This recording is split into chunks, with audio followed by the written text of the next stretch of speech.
علامہ صاحب $50 کم کیے ہیں، یہ کوئی بہت بڑی کوشش ہے یا پھر ٹھیک ہے خوش کرنے کے لیے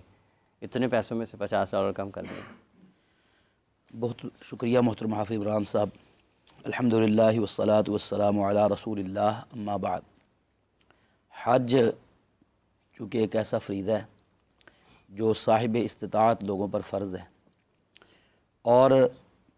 جتنی جلدی وہ کوشش کریں جب فرض ہو جائے تو اس کو ادا کرنے کی جتنی سعی اور کوشش جلدی کر سکتے ہو کرنی چاہیے۔ لفظ حج جو ہے، حج کا معنی ہوتا ہے ارادہ کرنا، ارادہ کے ساتھ قصد کرنا۔ تو بیت اللہ کی زیارت کے لیے 8 ذو الحجہ سے لے کر 12 ذو الحجہ تک مخصوص مناسک حج ادا کرنے کی پوری ایک عبادت کا نام حج ہے۔ تو حکومت کو یہ چاہیے کہ وہ کوشش کرے کہ جتنا بھی لوگوں کو اس میں سہولت پیدا کر سکتی وہ ضرور پیدا کرے۔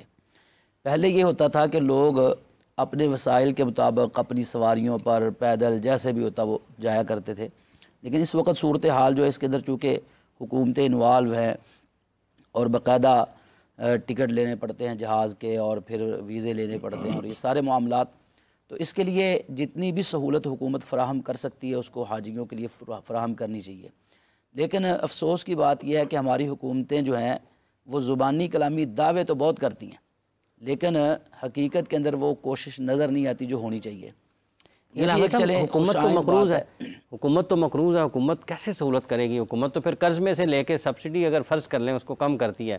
تو وہ تو قرض کے پیسے کے اوپر ایک نیا مسئلہ کھڑا ہو جائے گا۔ اس میں یہ ضروری نہیں ہے کہ حکومت قرض لے کے ہی سبسڈی دے، جو زائد اخراجات ہوتے ہیں یا جو سمجھ لیں کہ آپ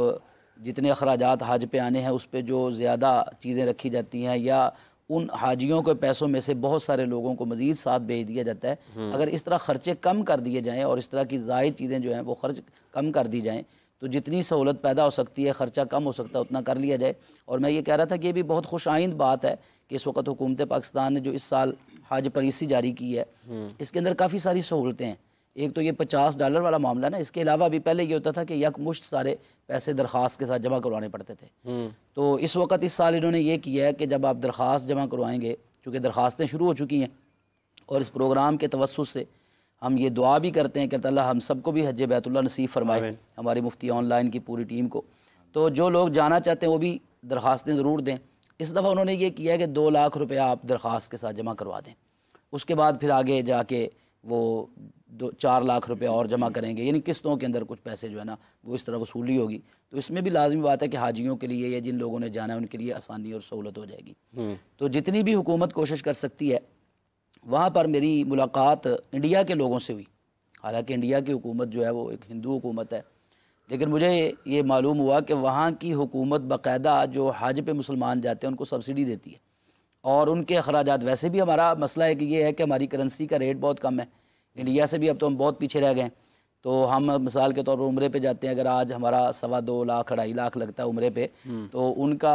1 لاکھ کے اندر اندر بہت بہترین فیسلٹیز کے ساتھ عمرہ ہو جاتا ہے۔ تو یہ بھی ہماری ایک پریشانی کا باعث ہے کہ ہماری کرنسی جو ہے نا ڈی ویلیو ہوتی جا رہی ہے۔ حکمرانوں کو جہاں پر یہ کوشش کرنی چاہیے وہاں پر یہ بھی کوشش کرنی چاہیے کہ اپنے ملک کی اکانومی کو مضبوط بنائیں، روپے کی قدر ہے جو اس کو بہتر ہو تو لوگوں کے لیے سہولت زیادہ پیدا ہوگی۔ لیکن ایک بات کی ہے علامہ صاحب نے مفتی صاحب کہ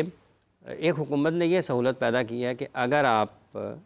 یکمشت پیسے نہیں جمع کرا سکتے تو پھر آپ قسطوں میں کرا دیں گے، لیکن علامہ نے شروع میں یہ بھی فرمایا چونکہ حج ان کے لیے ہے جو استطاعت رکھتے ہیں، اور اگر فرض کر لیں کسی کی استطاعت نہیں ہے کہ وہ پیسے اکٹھے کر سکتا ہے یا اس کے پاس یکمشت اتنے پیسے ہیں کہ وہ جمع کرا سکتا ہے، یہ ایک نیک جذبہ تو ضرور ہے، لیکن کیا ادھار پھر لے کے یا کسی اور چیز کے اوپر کٹ لگا کر کوئی شخص اپنا وہ سفر باندھے تو شریعت میں اس حوالے سے کیا حکم ہے؟ بسم اللہ الرحمن الرحیم۔ چونکہ قرآن کا حکم واضح ہے کہ من استطاع الیہ سبیلا، حج کے لیے رخت سفر وہی باندھے جس کی استطاعت ہے، لہٰذا استطاعت کا معنی سمجھنا بھی میرے خیال میں ضروری ہے۔ جی، استطاعت کا معنی فقہا نے یہ لکھا ہے کہ بندے کے آنے جانے سفری اخراجات، وہاں رہنے کے سارے ڈیوز، اسی طرح اس کے گھر کے اخراجات اس کے پیچھے، اس کی عدم موجودگی میں جانے سے لے کر واپس آنے تک اس کی فیملی اور خود یہ سارے اخراجات اس کے پاس موجود ہوں، ایسا بندہ صاحب استطاعت ہے اور اس کے اوپر حج کرنا فرض ہے، اور تاخیر کرے گا تو گناہ گار ہوگا۔ جس بندے کے اوپر حج ایک بار فرض ہو جائے، اب اس کو بلا تاخیر حج کرنا یہ فرض ہے۔ نبی کریم صلی اللہ علیہ وسلم نے ارشاد فرمایا کہ عجل الخروج الی مکہ، مکہ کی طرف جانے میں جلدی کرو، یعنی حج ادا کرنے میں جلدی کرو۔ اور پھر یہ ہے کہ اگر صاحب استطاعت تو ہے لیکن فی الوقت پیسے نہیں ہیں تو پھر وہ ادھار پکڑ سکتا ہے۔ اگر صاحب استطاعت نہیں ہے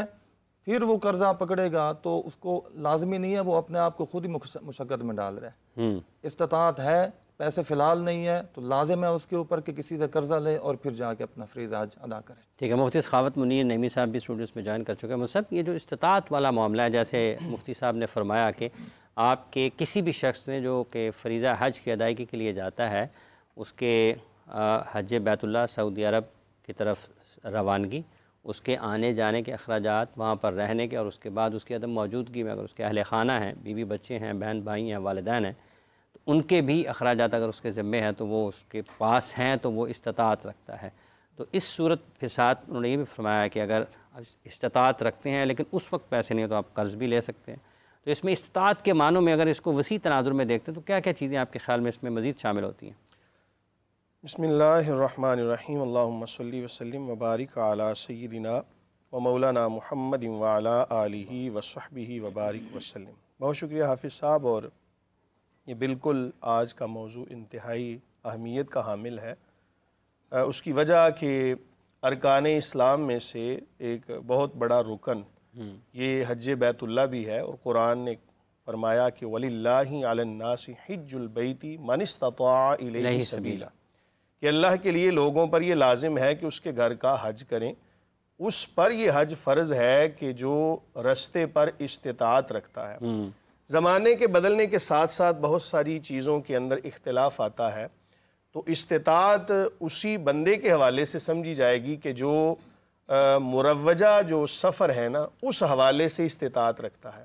مثال کے طور پہ ایک بندہ چلنے پر قادر ہے تو ہم یہ نہیں کہہ سکتے کہ وہ بندہ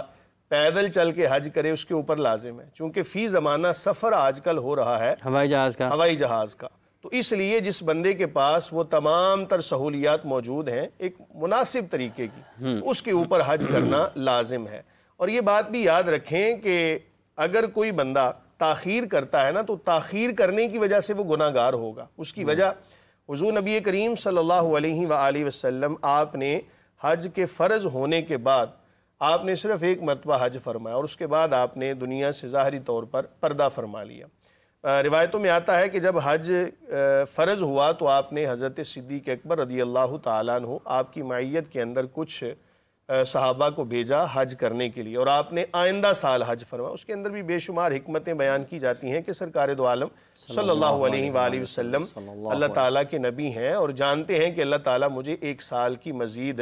ایک سال کا مجھے وقت عطا فرمائے گا، اس لیے آپ نے آئندہ سال حج فرمایا۔ ورنہ جب کوئی بندہ صاحب استطاعت ہوتا ہے تو فی الفور اس کے اوپر حج کو ادا کرنا لازم ہوتا ہے۔ کیا پتا کہ آئندہ سال زندگی نہ رہے، یا ابھی اگر مال موجود ہے تو آئندہ سال عین ممکن ہے مال ہی نہ رہے، تو اس لیے فی الفور ادا کرنا چاہیے۔ اور میں ایک حدیث یہاں پر بیان کرنا چاہوں گا، حضور نبی کریم صلی اللہ علیہ وآلہ وسلم آپ کا فرمان ذی وقار، جس کا مفہوم ہے کہ جو بندہ حج اور عمرہ ان کو لگاتار کرتا ہے، یعنی حج کرتا ہے پھر عمرہ کرتا ہے، پھر عمرہ کرتا ہے، حج کرتا ہے، تو اللہ رب العالمین اس کو دو فضیلتیں عطا فرماتا ہے۔ ایک فضیلت اس کا تعلق دنیا کے ساتھ ہے، اور دوسری فضیلت اس کا تعلق آخرت کے ساتھ ہے۔ جو بندہ بھی ان چیزوں پر عمل کرتا ہے، دنیا میں فائدہ کیا ہوتا ہے؟ فرمایا کہ دنیا کے اندر اس کی مفلسی دور ہو جاتی ہے۔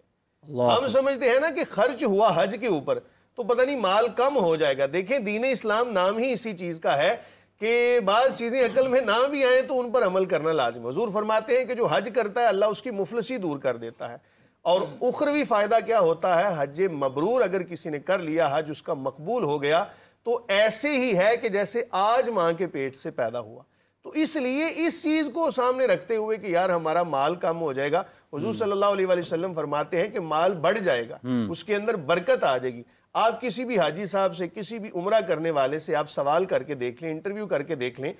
آپ اس بات کو سوچ کے سن کے حیران ہو جائیں گے کہ وہ بندہ خود کہے گا کہ یار پہلے وقت کچھ اور تھا، حج کرنے کے بعد اللہ تعالیٰ نے اتنی برکت عطا فرما دی کہ پھر بھی جانے کے اسباب پیدا ہو جاتے ہیں۔ تو جو استطاعت ہے نا حافظ صاحب، یہ دیکھی جائے گی کہ مروجہ جو چیزیں ہیں نا ان کو مد نظر رکھا جائے گا، اور اگر کوئی بندہ حج پہ جانا چاہتا ہے تو وہ اپنا سب سے پہلے حساب لگائے ظاہری کہ میرے حج پہ جانے کے بعد کہیں ایسا تو نہیں کہ میرے اہل و عیال جو ہیں وہ ان کے پاس کچھ بچے ہی نہ، اپنے اہل و عیال کے پاس اتنا مال چھوڑ کے جائے کہ واپسی آنے تک وہ آسانی کے ساتھ گزارا کر سکیں، تو وہ بندہ صاحب استطاعت ہے۔